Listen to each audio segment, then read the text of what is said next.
Semangat ibu-ibu. Semangat. Kayaknya ngantuk apa gimana Bu? Ya, lapar Pak. Lapar ya. Saya juga lapar. Oh, tapi ya kita sebentar lagi wes ya kita selesai dan sekarang materi sudah pada posisi atau langkah yang paling akhir Bu ya. Tadi dari awal sampai akhir saya sudah menjelaskan terkait dengan bagaimana cara memahami anak usia dini belajar. Nah, sebelum saya nanti tutup, saya ingin bertanya dulu dari hal yang tadi saya sampaikan, apakah sudah bisa dipahami atau dimengerti? Coba Ibu Sera selaku ketua, gimana hasil dari saya sampaikan tadi? Tadi tentang apa ya Pak? Cara memahami Cara anak memahami usia dini belajar. Anak usia dini belajar ya. Jadi kalau kita udah paham ya bahwa anak usia dini ya, belajarnya ya sambil mainan gitu Pak. Iya. Ya contohnya di orang tua ngajak mainan anaknya, saya tebak-tebakan gitu. Jadi anak mikir Pak. Berlatih untuk berpikir. Iya, berlatih untuk berpikir. Kira-kira jawaban dari si Bapak itu apa jawabannya, pertanyaan itu ya Pak ya. Terus kemudian si anak juga lebih dekat sama orang tuanya yang ngajak bermain gitu. Terus juga anak lebih pintar dengan kosakata bahasanya. Iya itu. Tadi Mbak Sera menjawab bahwa salah satu cara mendidik anak dengan cara bermain. Karena salah satu cara bermain itu menjadi salah satu cara mendidik anak usia dini. Sekarang mau yang lain, Ibu Aqua? Iya Pak.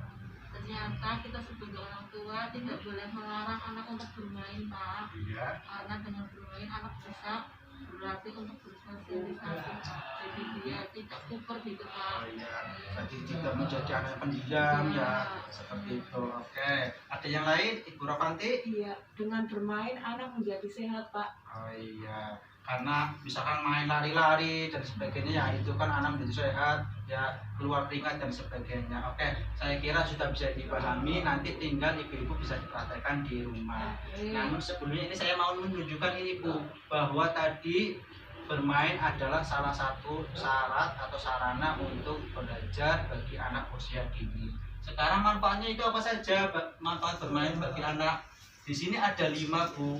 Ya, saya mungkin nanti tidak baca semua, pada intinya saja kesimpulannya. Yang pertama fisik. Secara fisik ketika anak bermain otomatis mungkin anak kan tubuhnya bergerak sehingga menjadi sehat, ya kemampuan fisiknya kuat.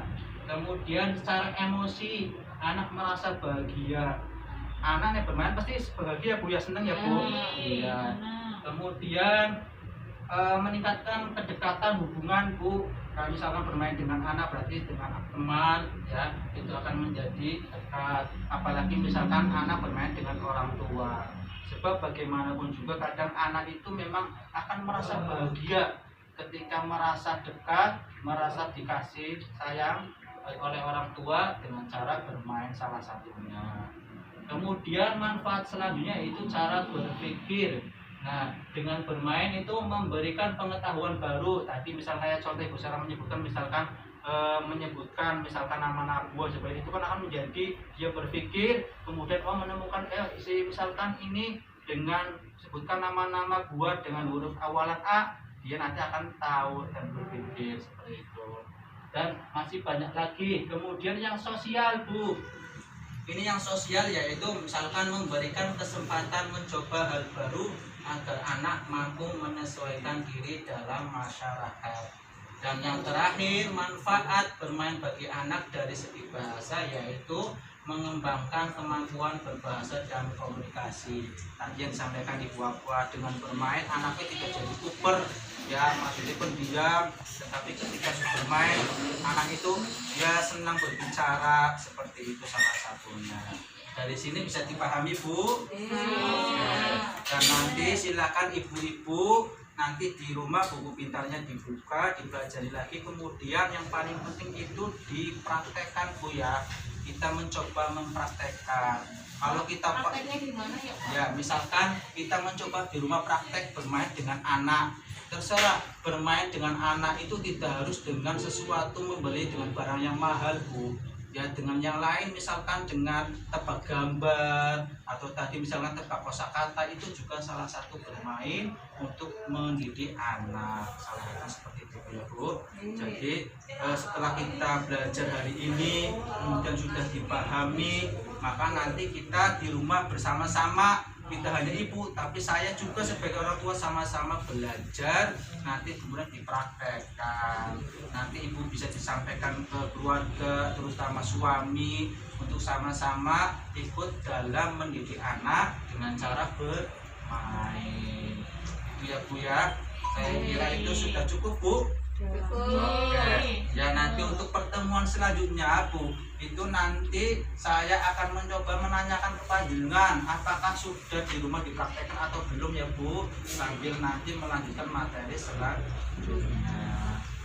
Ya itu saja ya Bu, saya ucapkan terakhir ucapkan terima kasih atas kehadiran dan kesediaannya untuk ikut belajar bareng pada pertemuan kali ini. Saya akhiri, assalamualaikum warahmatullahi wabarakatuh. Waalaikumsalam warahmatullahi